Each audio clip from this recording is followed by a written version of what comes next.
Today on Agents of Hope, we have an interview with Nwamiko Madden, owner of a Christian media production company called Certain Sound Media. Following that, today's Agent of Hope interview is with Pastor Lowell Natufi, who will share about some of the miracles and growth happening in his community. As always, we hope to leave you with some inspiration and encouragement with our devotional thought. And today, we will chat a bit about freedom. We hope you will be moved by what you hear today.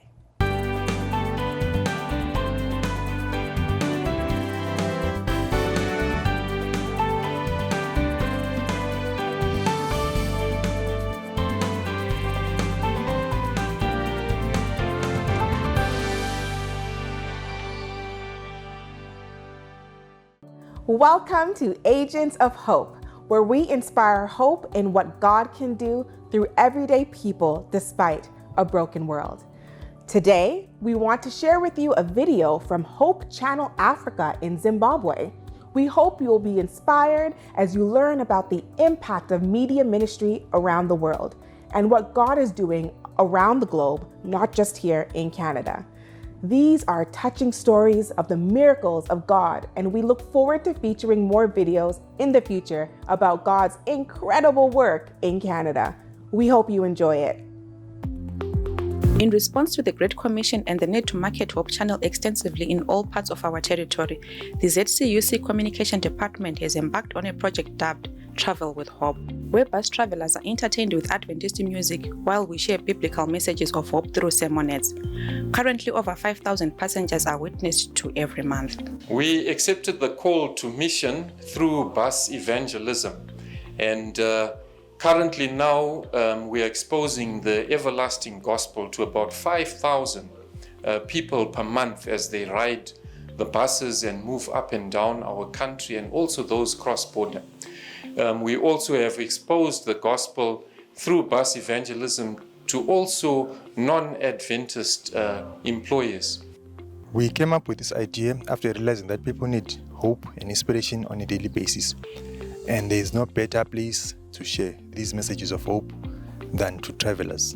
We are reaching out to the bereaved, to the sick, to those affected by the socio-political environment of the country, including traders, assuring them that even though there are challenges in life, God will always come through for us. Plans are underway to engage other bus operators so as to have a wider evangelism catchment. Wonderful. That touched my heart. Let's continue to pray for the hope of Jesus to shine in all the world and to be able to be resourceful in areas where we can be a blessing. We look forward to being able to highlight the miracles happening right here in Canada. We are so grateful for you making Hope Channel Canada possible.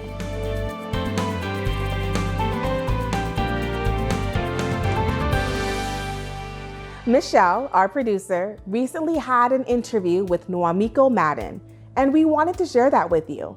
For just over 5 years, Nwamiko Madden was a successful film and television actor in Canadian, American, and international productions. God made it clear that it was time to part ways with that industry. Since then, he has reconsecrated his service to full-time ministry. Formerly the director of Adult Sabbath School, Children's Ministries, and assistant director for media for the Seventh-day Adventist Church in the province of Alberta, he has now transitioned to running his own Christian media production company, Certain Sound Media. He functions as an itinerant speaker, filmmaker, and songwriter. We look forward to sharing this powerful testimony with you. It's so great to have you here, Nwamiko. Thank you for joining us. And I wanted to actually, get a little bit of your story because you have such a powerful testimony of being an actor in Hollywood and doing very well there, and then transitioning outside to what you're currently doing. So please share with us your story. Hey, Michelle, it's really great to be here, and I'm happy to share my story for anyone that might receive a blessing from it. So my mom, actually, when she was about 17, she had this really burning desire to be a nun. She was raised Catholic, and she didn't want to do that at the time. And flash forward many years, she kind of ignored that feeling. And it was really like a charismatic experience. She was in tears and all that stuff. And then flash forward many years, she'd married my dad, and then she was pregnant with me. And that same sensation came to her. And so she basically put her hands on her stomach, kind of like Samuel's mom in the Bible. And she said, I dedicate this child to God. All right, she knelt down. And now here's the problem. She didn't tell me that when I was born. So here's a life tip for parents. If you're gonna dedicate your children to God, you need to let them know, because a lot of interesting things happened to me later on, which I didn't know about, which tied to that instance. So basically what happened was I was born and I had a really strong sense of just the reality of God.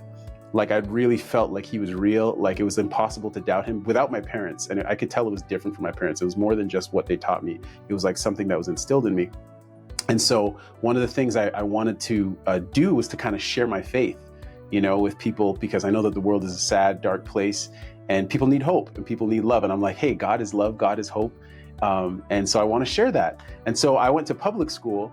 And as I was at public school, there's so many different beliefs and different perspectives. And, you know, I was trying to share everybody. My denomination that I grew up in was the Seventh-day Adventist Church. And so I was trying to share Adventism, but nobody knew what it was. So we would sit in a circle in school and I'd be like, hey, guys, what religion are you? And it'd be like Sikh, Hindu, Buddhist, Baptist, Methodist. And I was like, oh, that's awesome. Well, I'm Seventh-day Adventist. They're like, what? Everyday Adventist? What in the world is that? And I'm like, okay, there's a problem because nobody knows who we are. And I realized that my gifting in terms of like what talents I had was my creativity. I had this power to imagine. And if I could imagine something, it basically could become real to me. So like I imagined myself into getting better grades. I imagined myself into like being able to play instruments. And I actually started playing, I did violin and later on a little bit guitar. And I imagined myself into athletics as well. But the thing that basically caught my attention the most was entertainment. I thought I could be an actor. And by being an actor, I can say, hey, that famous Christian guy that you see on TV, he's actually an Adventist. So look at his life and he could be an example to you. So this is like literally in grade 1. My mom thought I was crazy, you know, everybody thought I was crazy. But I got into high school drama. And as I started doing the drama classes, it started becoming evident to me that this was something that I could actually do. Other people were like, hey, we're not even in your drama class, but we're hearing about like how good your scenes are and your depictions and stuff like that. And I was like, okay, this is interesting. So a buddy of mine, he's like, hey, my sister's in a modeling agency that sometimes does acting. Why don't you join? And I was like, okay, sure. And so they set up like the first audition for me. It was like this YTV show, which is like a national channel in Canada for kids. And the problem was that the very first audition was on a Friday night. Okay, so they call me, they're like, hey, your audition's on a Friday night. And I'm like, I'm a Seventh-day Adventist and I don't do any work from Friday night sundown to Saturday night sundown. So I'm like, God, how could you do this to me? Like my literal first trial to become a star for you, it's like they're throwing the curveball by making it on a Friday night. So I have the dilemma of my life and I'm just like, okay, should I do it? Should I not do it? Should I do it? Should I not do it? And like I had this dream where it was like an Academy Awards ceremony. And they're like, and the award goes to Nwamiko Madden. And I'm like, they actually pronounced my name right. This is amazing. Oh, you know, and I go and I hug the presenter and I take the Oscar and I look at it and I'm just like, and I'm about to go to the mic to point to God to say thank you. And as I'm about to say thank you to God, it's like everything goes mute. And then God says to me, you failed on the first test. Like you broke the Sabbath to get here. So if you take the first step as a failure, like your rest of the way is going to be a failure. And so it was like the ground opened up underneath me and I was just falling. And I was like, this is crazy. And so like I got out of that dream and I was like, man, you know what? I don't think I can do this. Even though it's my first audition, I don't think I can do this. So I didn't go. And a few months later, I tried to call the agency and I get, this number is no longer in service. Please hang up your phone and call again. And I was like, what? Drive down to the agency. I see there's a big for rent sign on the front. And this lady had skipped town with like all our money, because we paid money for photos and for acting lessons and stuff like that, but she was kind of like a sketchy agency. So I was like, okay, God, well, there goes that dream of becoming the famous Adventist actor. I wanted to be like the Will Smith of Christianity, basically, you know? And so the end of that year, there was a high school play, and I got in the high school play and I did it, and I did this monologue. And at the end of it, this tall guy with a high-pitched voice came up to me, and he's like, hey, I really like what you did. And I was like, thanks. And then he takes out his business card, and I could see it's like this really flashy looking card, and he starts reaching it to me. And in slow motion, I see the card coming to me, and then I'm like, flashbacks to that last agent. And I'm like, wait, I gotta tell you something. And he's like, what? I don't work Friday nights and Saturday during the day, okay? I keep the Sabbath. I need to let you know. So if you can't give me those hours off, we can never work together. And he's like, oh, that's okay, I'm Jewish. I was like, yes, come here. And I squeezed him, started hugging him in the hallway of the school. And turns out they were like one of the biggest agencies in Canada, and they had offices in Los Angeles. And so from there, things just started to build up. And then all of a sudden I started meeting producers, and things started, building up, started getting roles, started getting into some Hollywood films and stuff like that. And so that's basically how things took off at the beginning. Oh, wow. That is quite the story and very incredible. And so what are you currently doing? How did you transition out of that to what you're doing currently? Sure. So basically what took place was that I was in the industry for like 5 years, did some leading roles. I was about to move to Hollywood. And so God has just started convicting me from many different angles that he wanted me to be more productive for doing good. Because you're speaking other man's words, you're telling other people's stories. And so I said, okay, yeah, I'm gonna step away from the industry after like 5-6 years. He convicted me strongly. And so the day that I kind of made that decision, like I woke up and then God is telling me like, pray. And he's like, today's the day. And I was like, what's today? Then I get a call from the producers of the show, and they're like, hey, we want you to come back for season 3. And I was like, man, I knew it. They were gonna call me. And I was like, how did I know? Why did I know? And I was like, listen, guys, you guys are amazing folks. I can't go back for another season. I gotta do something else. And they're like, that's really crazy. That's really strange. And then it was this really long, protracted, difficult process. And like, without saying too much, spiritual things started to happen. And then I realized like, this is a spiritual battle. It was like the devil didn't want me to leave the industry. And then that's when I had the conversation with my mom shortly after, where I realized she's like, yeah, you're dedicated to God. And I was like, oh, I'm like, this is why this is happening? It was like the devil wanted me to be like a priest of Hollywood as opposed to a minister of God, right? And I was like, man, this is so deep. And I'm cutting so much out, but just to kind of say it in a short way, that's basically what happened. And then the thing that really hit the nail on the head was right after I decided to not go to LA, one of my buddies from childhood called me. And he basically told me that he basically escaped a huge drug bust, okay? He escapes this huge drug bust, like helicopters chasing him and everything. And he's like, but he escapes and he doesn't get the money. He's supposed to get like $50,000 for like 1 summer of work growing marijuana when it was illegal. And then he comes to me and he's like, dude, I just have one question for you. Why did God do this to me? I remember you were the religious kid in elementary school. Why in the world would God do this to me? And I was like, dude, you sure the devil didn't do this to you? Because I mean, like, were you working for God? Like, and then he's like, I don't understand. And I was like, okay, have you ever studied the Bible? And he's like, no. And I was like, okay, let's study the Bible. I never gave him Bible studies. So I'm like, I didn't even know how to do this. So I started getting these study guides from one of these ministries, and I sat down and studied the Bible, started showing him the purpose for life. And I started getting inspired by it. And then all of a sudden his life transforms. He had quit his construction job to do this drug deal. He completely changes his life. He becomes a Christian, becomes a Seventh-day Adventist, marries his girlfriend, and me and him start studying with other people, and they start coming into the faith. And then God is like, that's why I didn't want you to go to LA. Because literally like 10 days after I made that decision, his call came to me. And so that was kind of the confirmation that I was going the right direction, And so since that time, I basically transitioned to taking action, going from actor to taking action for God. I I like to make documentaries. Well, I have a company called Certain Sound Media, and what we do is basically, I like portmanteaus, which is a blending of two words, and it's a businessry. So it's a blend of business and ministry. So I make films and documentaries and promotional videos for churches, for ministries, mostly faith-based. And then I also travel and preach.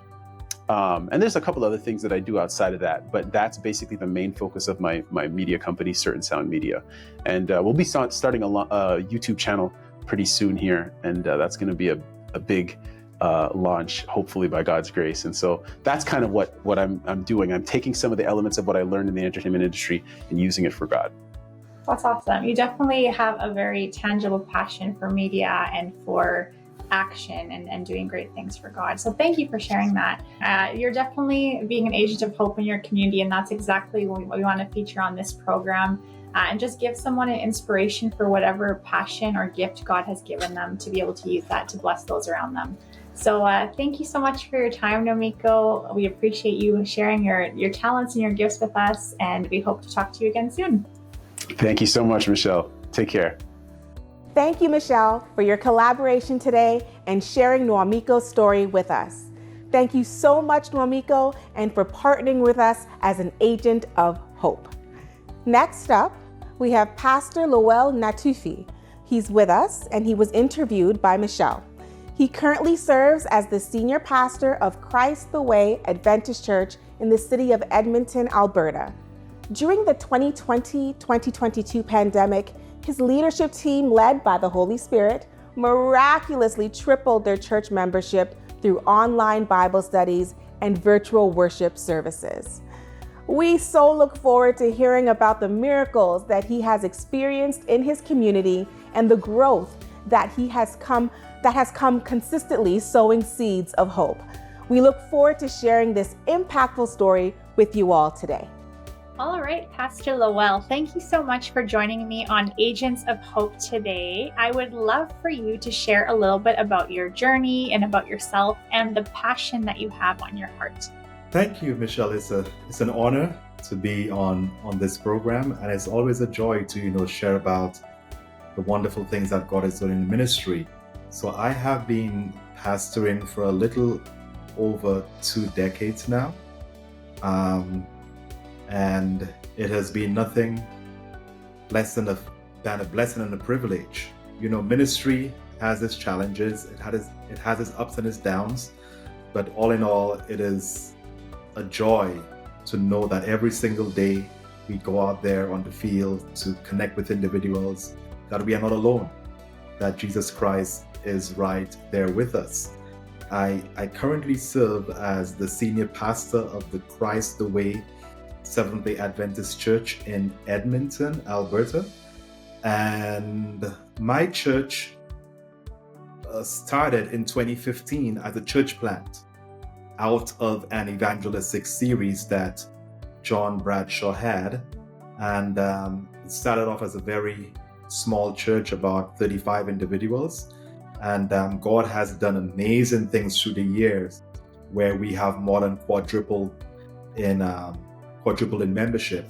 And so we are just giving God thanks for the opportunity to serve in that part of Edmonton and to connect with our community and impact our community for Jesus. That's beautiful and such a great testimony. Previously, when we had talked, you had shared with me about the tremendous amount of miracles that have happened, the growth your church has experienced, as you mentioned. Tell me a little bit more about that. So when the pandemic came in March of 2020, I had been in my church for 2 years. I started in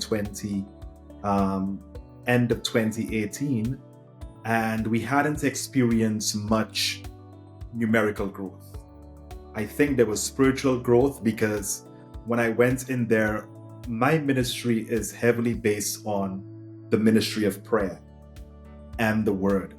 So when I got to the church, I made it a point to engage with my leaders in prayer. We started off a prayer group with the elders where we would meet to pray every single Tuesday morning at 6:30. And we would just pray for the members, pray for the community, pray that God would expand our territory. So we were only 35 individuals, but we had a church building that could accommodate about 1,000 people. That's where we were renting. And so the pandemic came, we still had 35 individuals, but during the pandemic, in fact, the first day of the pandemic, God inspired me with the thought that we need to go deeper in the Word during the pandemic, deeper in the Word and deeper in prayer. Acts 6 verse 4, we will continually give ourselves to prayer and the ministry of the Word. So what I did is that I developed a series of online Bible studies every single day. We went through the Bible verse by verse. We went through the entire book of Daniel, verse by verse, the entire book of Revelation, the entire book of Hebrews, the book of Ephesians, just verse by verse, studying it, answering questions, empowering individuals, praying with individuals. Little did we know that for the year that we were shut down in the pandemic, many individuals from the community were connecting to these online programs. So once we reopened, before you knew it, our church went from 35 individuals to now an average attendance of 255, upwards to 300 individuals on a Sabbath. Wow, praise the Lord. That is incredible. And what vision does your church have to impact the community around them? So the vision for our community, this may sound overly simplistic, but Michelle, I feel that sometimes as Christians, we can tend to complicate things. When it comes to evangelism, when it comes to witnessing, we were just intentional about being normal human beings, engaging with individuals one-on-one, meeting them, greeting them, organizing pancake breakfast in the community, inviting the folks in the community to the church. One of the things that we did is that for the past 3 Canada Days on July 1, we host a pancake breakfast for the entire community. And last year, Canada Day fell on a Sabbath. So we decided we're not going to have church in the building. We're going to have church outside in the parking lot. We're going to prepare breakfast for the community and see who comes. We're going to pitch tents and have a live worship service. Well, we thought, because of Canadian culture, folks will probably come to the breakfast, but they don't really want to engage in spiritual things. So they'll eat and they'll leave. On that Sabbath, July 1, 2023, about 900 people came from the community. Not only did they eat the breakfast, but they stayed for the entire outdoor worship service, and they were actually participating in the singing. And so that just blew our minds. We did it again this year. This year, Canada Day, I think, fell on a Sunday, if I'm not mistaken. Did again this year. It was raining this year for Canada Day. But would you believe it? Individuals were lined up in the rain from the church parking lot all the way to the main road, waiting for their pancakes. And once again, they participated in the live singing and the live worship service. So these are some of the ways we engage with our community. We also adopted the retirement home, where our kids go there to sing and to connect with the seniors. I personally go there and hold an ecumenical service once every month or every other month, where I meet the residents for an hour. I share the word with them, connect with them. And we also engage in the annual food bank drive, where we work together with the community to gather together non-perishable food items for those who are less fortunate in our community. And as a church, we are a community church. We are also there to help individuals in their struggles, whether it is people are struggling with paying their rent or buying groceries, just to serve their needs, their physical needs, their emotional needs, and also their spiritual needs as a church community. That's beautiful. And I believe that really embodies the vision for Agents of Hope of creating, like you said, being a regular human being in your community, seeing where the needs are and just filling that gap. So thank you so much for sharing with us. I very much appreciate it, and praying blessings over your church. You're welcome. Welcome. Thank you, Michelle, for introducing us to Pastor Lowell. And thank you, Pastor, so much for sharing your story with us. May God continue to bless your work and the people who you will impact through this ministry. You have the freedom to choose what you think about, talk about, do with your time, and do with your money. It is an honor that you choose to watch our program and be an agent of hope by giving of your time, money, and resources. Like we've said many times before, sometimes we feel like what we have to offer doesn't really have much significance. But I can assure you that every bit counts when we're working with the God of the universe who multiplies what we bring to the table. We're so excited that you've chosen to partner with us, and we love to partner with you. And if you're already an agent of hope, I would like to ask you to consider joining us as a monthly donor, because that goes a long way in assisting us with our regular production costs. We would love the opportunity to connect with you and see how we can partner to bring hope to our neighbors all across Canada. If you're in a position to give more and wish to leave a lasting legacy, we'd be glad to discuss how we can assist you in planning for the best use of your surplus. This show and this channel cannot be possible without viewers like you. Thank you for your generous contribution and for taking your time to watch this program.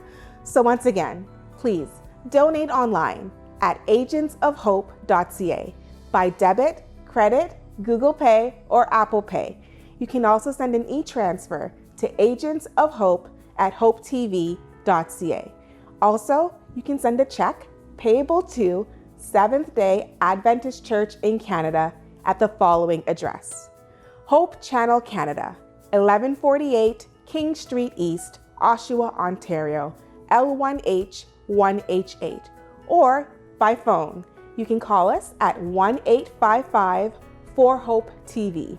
That's 1-855-446-7388. Once again, thank you for joining us as an agent of hope.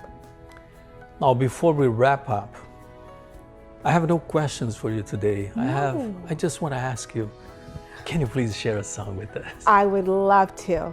Let's sing I'm Free. I'm free from the fear of tomorrow. I'm free from the guilt of the past. For I've traded my shackles for a glorious song. I'm free, praise the Lord, free at last.